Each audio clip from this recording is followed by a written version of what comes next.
Seller says it's a 2001 Trailblazer 250. But after looking up some of the color schemes, I think it may actually be a 2004. But pretty clean. I mean, for an 04, I mean, plastics aren't super beat up.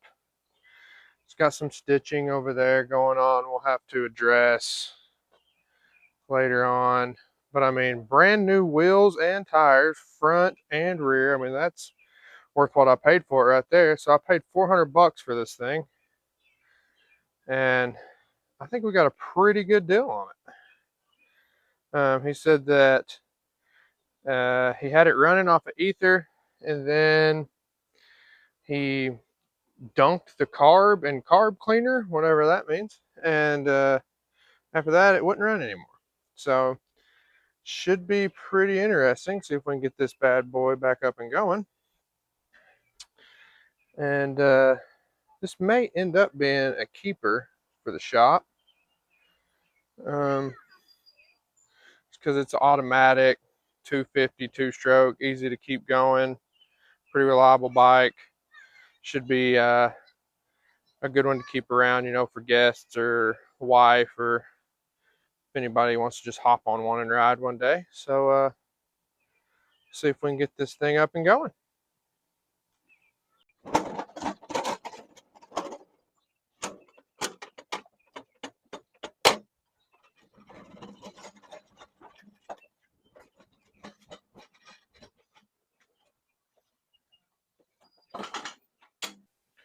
All right, so I think we're going to start on this one by checking the oil. Clearly I have the cover, but the what do you call it? The handle is missing for the pull cord. That's no big deal. We can get us one of those. Let's start by checking the transmission oil on it. Ooh, so not a good sign.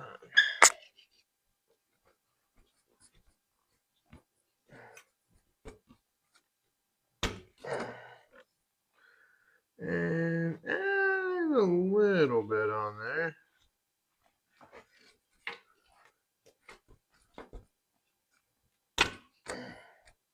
Yeah, there's a little bit on there. Not much. Definitely gonna have to drain that and put some fresh in there.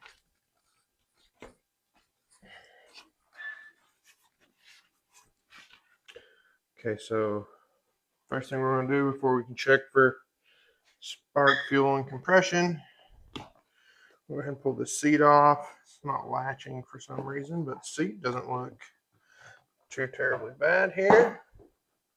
Seat pan looks good. Latch, yeah, everything looks like it's working there. Maybe just wasn't lined up. All right, who bets this thing's got an air filter in it? The fact that it's not mounted in, also not a good sign. And nope, nothing. Not sure what that is. All right. Go ahead and get this out. So it looks like this is not bolted down at all. It's literally just sitting on there. Not really clamped up to the carburetor either. Get that out. Boot. It's okay. And our fuel line. The oil injection line looks like it is cut off. Not a good sign. No, never mind. That's the fuel line. There's the oil injection line down there. Right, let's go ahead and see if we can get this carburetor out here. Loosen up this intake boot. Or the clamp on it, I should say.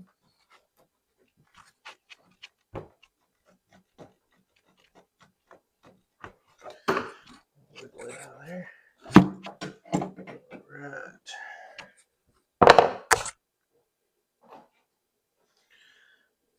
Let's see. We've got our fuel on. Make sure our fuel is shut off, which it is. The fuel on off there. Fuel going to it. we got our oil injection line right here. Pull that off. Now we can get up here and get to our choke.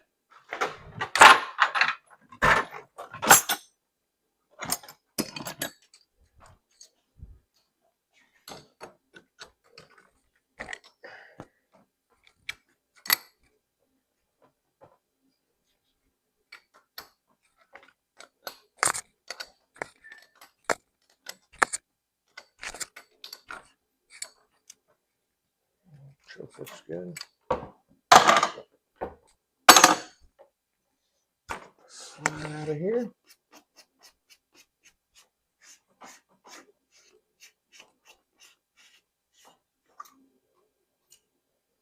Alright, slide looks good. Needle looks good. Right. So as I said in the intro, he told me the 2001, but I'm thinking it's a 2004 because the color scheme. Now if you'll find your VIN number, find the 10th digit, 1, 2, 3, 4, 5, 6, 7, 8, 9, 10, it is a 4. So that means it is a 2004. Now if it's before 2000, it'll be a letter instead of a number, and you can just Google, I don't know, ATV VIN number year chart or something like that, and it'll tell you what letter means what year. And that's how you can figure out what year you've got. All right, let's start turning this carb. Seller said that he soaked it in carburetor cleaner. Not really sure what that means. I don't know. By the way the outside looks and the fact that the screws don't look jimmied up at all on it, kind of makes me feel like he just like sat in like a bucket of the carburetor cleaner stuff that you can buy and just didn't actually pull it apart. I don't know. It's kind of what I'm hoping for. He said it ran before he did that, and then after he did that, it wouldn't run anymore. So hoping that inside this carburetor is pretty nasty. So we'll find out.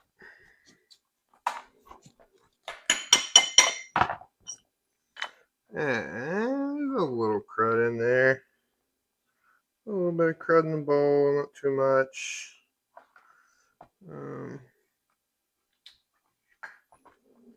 Floats look okay. A little bit in there, but not a lot. Let's see if that pin will come out. Ooh.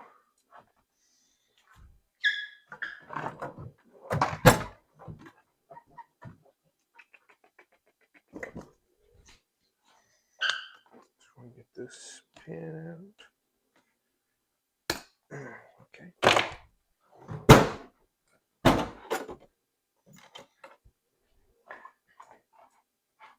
Use these little automatic punches for this. Got that from Joe at 2 Vintage.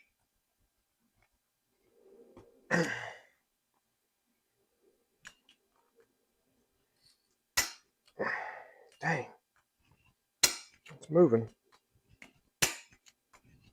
There she went.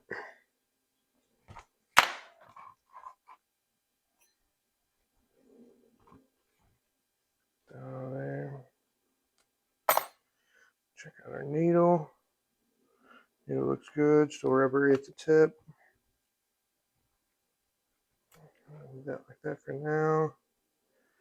Seat looks good. Pull that out before we put it in the ultrasonic cleaner, but looks good. Looks like we're running a, what does that say? 130 main? 190. I think it says 190 main. Let's get that out of there.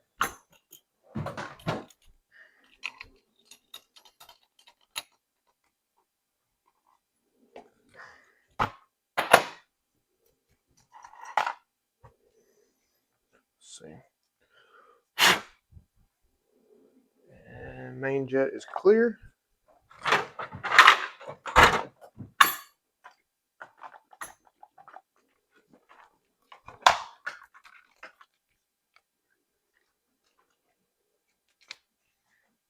Check this pilot down in there.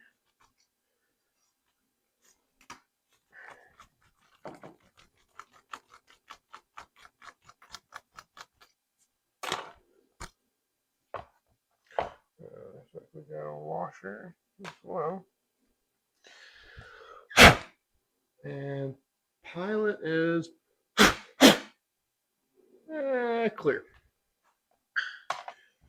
All right, where'd that come from? There, sink. All right. There's definitely some crud in there.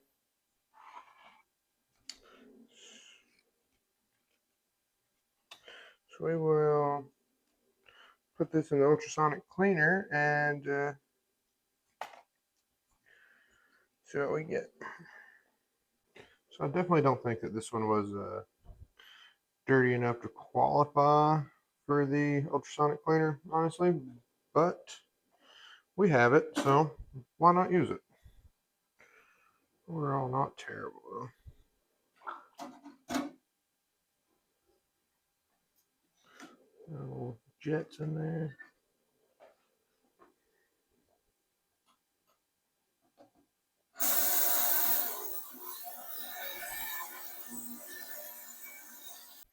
All right, so we're fresh out of the ultrasonic cleaner.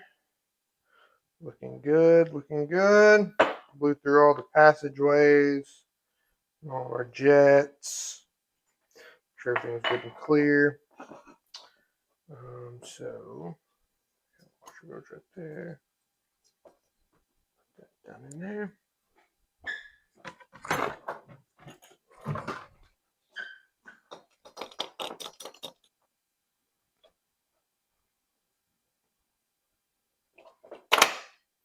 Pilot jet going in.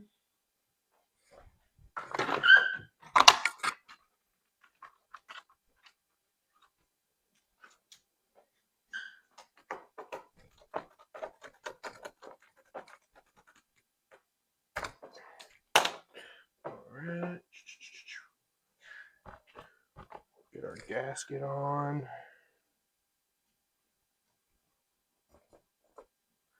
We'll get our needle.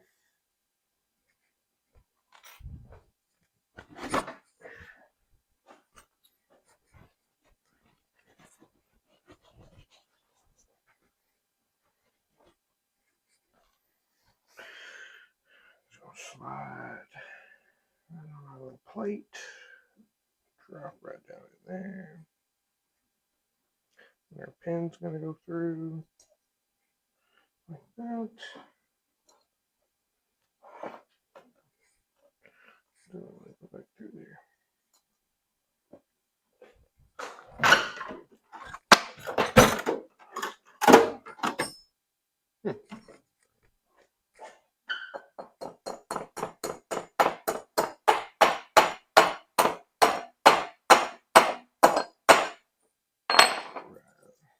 Up and down.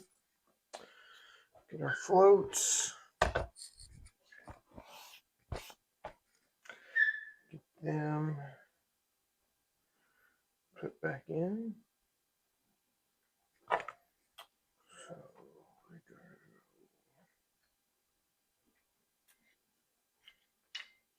right there. They have these little rubber stoppers that go on top of them that keep them coming off. That. And our other float gonna go on. Other stopper.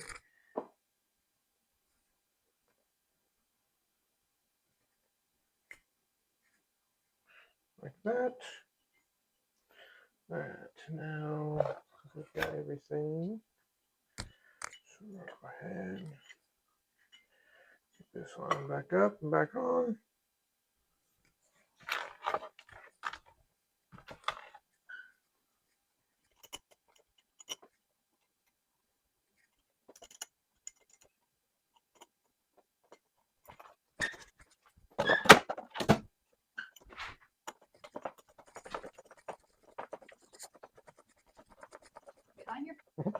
All right, now we've got our scope down in here.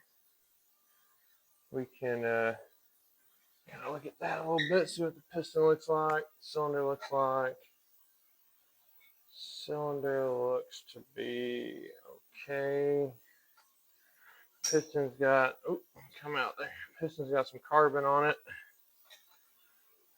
Quite a bit. I don't know what these little spots are. They are carbon deposits, maybe? I don't know. A little bit of scoring. The side of the cylinder right there, it looks like. Nothing too crazy. No holes in the piston or anything like that. So, on to the next.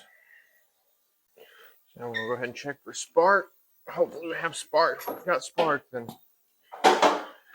should be a decently easy repair one way or the other. But spark is the only thing that can kind of get out of hand on you pretty quick. Get this plug out of here. You can also look at the tip of the plug and see how it's running. If it's brown, you want like a chocolatey brown. If it's brown, then that means it's running right. If it's white, it's running lean. If it's super black and sooty looking, then it's running rich. And that doesn't look too great. Pretty white on the end of it, so it looks like maybe running a little lean. Rather than NGK BR8ES plug. Some moisture on the end of the plug. That's water or gas. Hopefully it's not water down in the cylinder, but anywho, we'll hook us up a jumper box and see if we've got spark. All right, we got our jumper box on, neutral light on. Let's see if we've got any spark.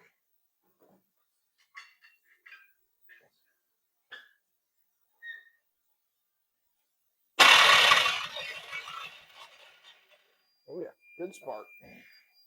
All right, next we're going to do a quick compression check. According to AI, we're looking for between 115 and 125. So hopefully we're somewhere in there. Yikes. That is not good.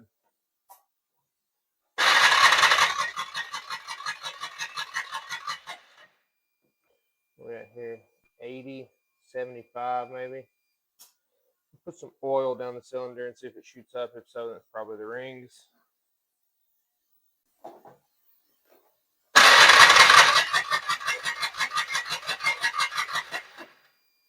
Looks like it shot up to about almost 90.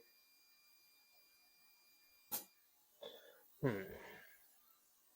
right, so we're pretty sure we're gonna have to do a top end rebuild on this one due to low compression, but we're right on the verge though, like we're pretty close. So we're gonna keep moving on and hopefully we can get lucky. Let's check our fuel flow here. And put it on reserve and see. Oh yeah, fuel's coming out pretty good, looks like. Looks pretty old though. Yeah, looks pretty nasty. Let's get a look at this fuel. Ugh. Yeah, that looks it's sitting there for quite a while. So I guess just drain this fuel tank and try some new fuel in it. All right, we're gonna do first start attempt. We've got okay-ish compression. We've got spark. I got the IV bottle hooked up because the fuel was disgusting that was in there. So I got the IV bottle hooked up with some 40-to-1 premix in it. That way we can pull the tube, go into the carburetor to see if the oil pump is working or not. And I guess here, let's go for it. Battery on.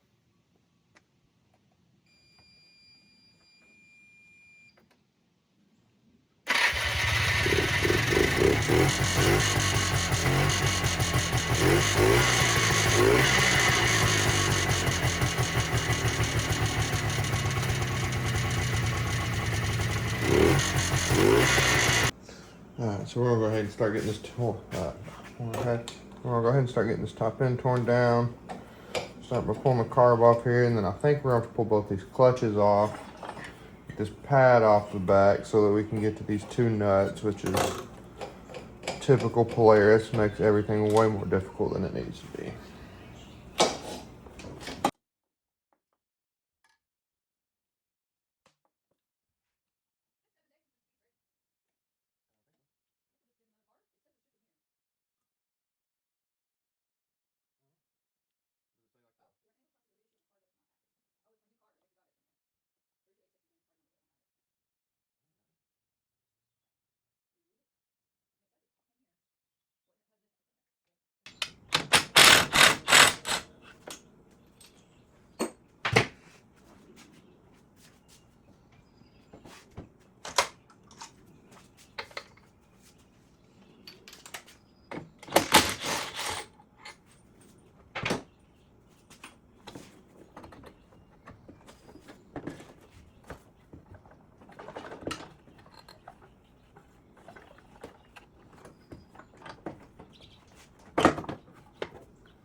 What you calling about?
Look pretty good.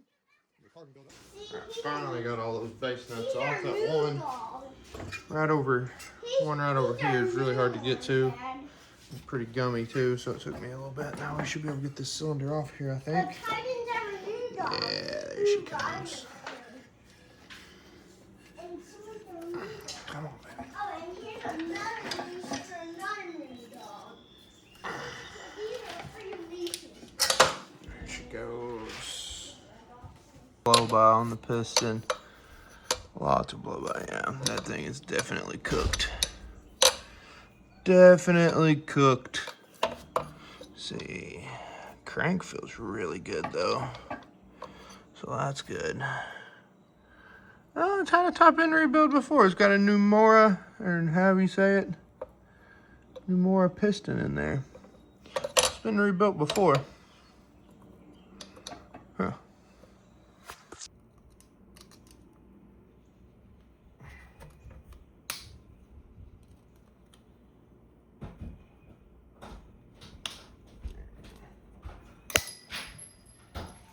Sheesh.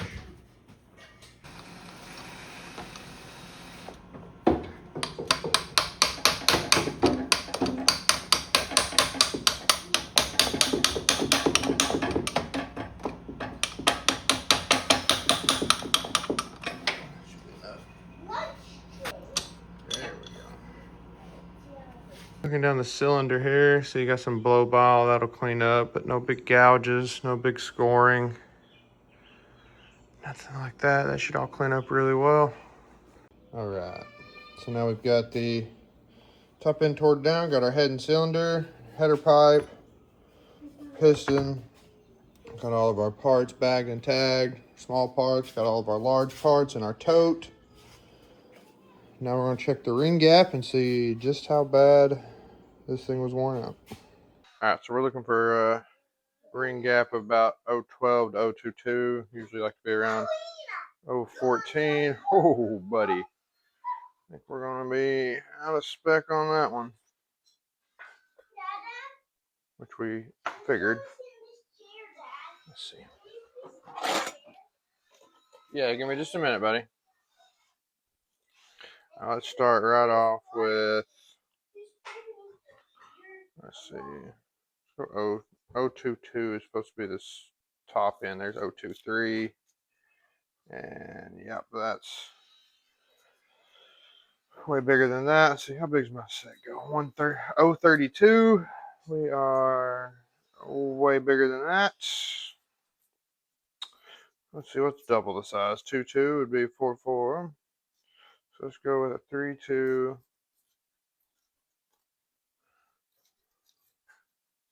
They're gonna be too far away for me to get them together. I can kind of get them together. There would be 3-2 and a chance. There would be 4-2. So right there would be pretty much double. And yeah, it's bigger than that. So ring end gap is huge. All right, so before we get the top end rebuilt, we're gonna go ahead and try to clean up the head, the cylinder, this pipe, header pipe, and we're gonna try to clean it up a little bit. And then I might throw some black fireproof paint on there, then bake it so that it bakes onto it according to the directions on the can. So let's get started. We're gonna rinse it down with a little muck off and get her cleaned up and then get her painted.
All right, as we said before, the cylinder doesn't look too bad.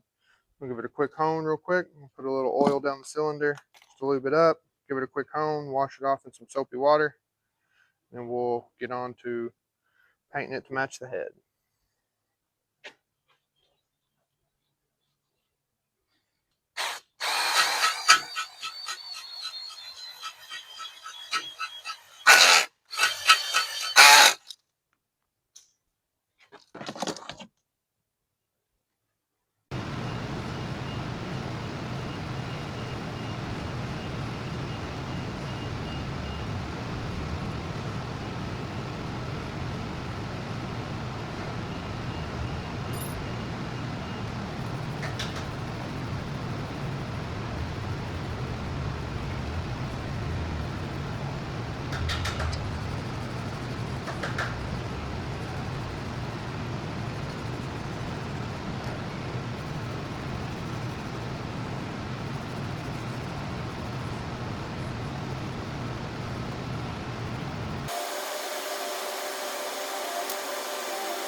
double, singles, or just the normal ones, singles, half-inch, yeah, half-inch round, or yeah, half-inch rods.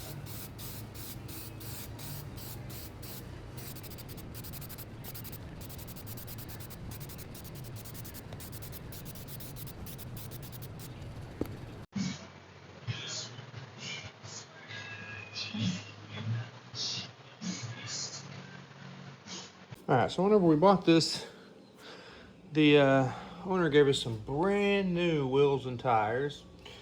One important information that he left out was that they're a different bolt pattern than what's on the Polaris.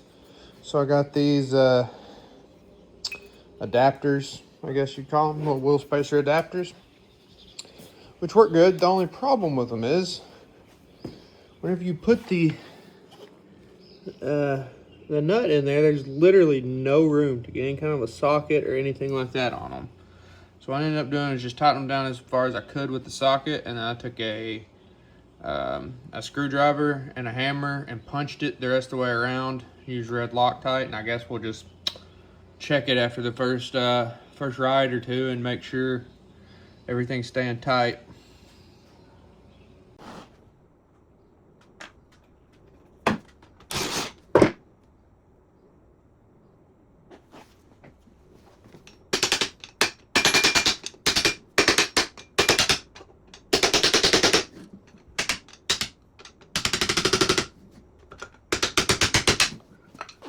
That's what they look like once I got them on. Kind of a cool look in the back. Tires are super beefy. They're actually, I think, 2 inches bigger than the factory size tires that came off of it. So hopefully she's got enough power to push them and clean them.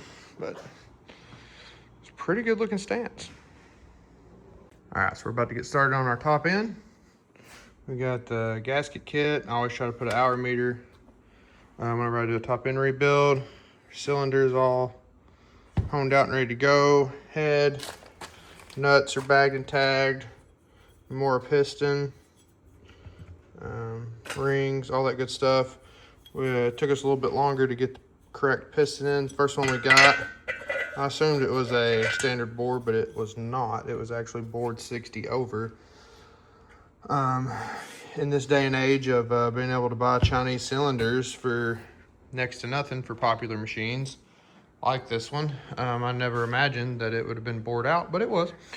So we had to get a bigger bore piston, and that finally came in now. And so we're gonna get our top end put together here and see if we can save us another one.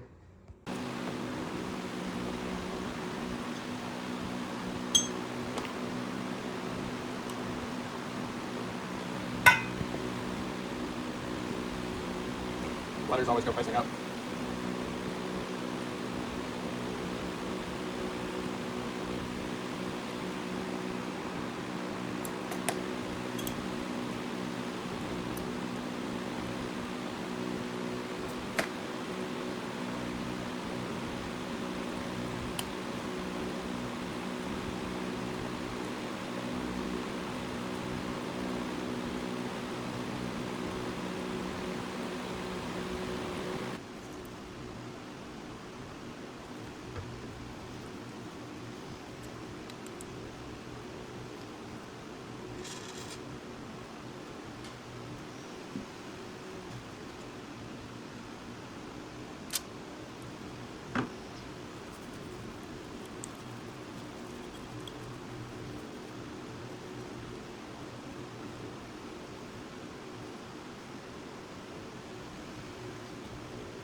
All right, we're gonna try our first start after the top end rebuild. Hey, Daddy, I'm shocked.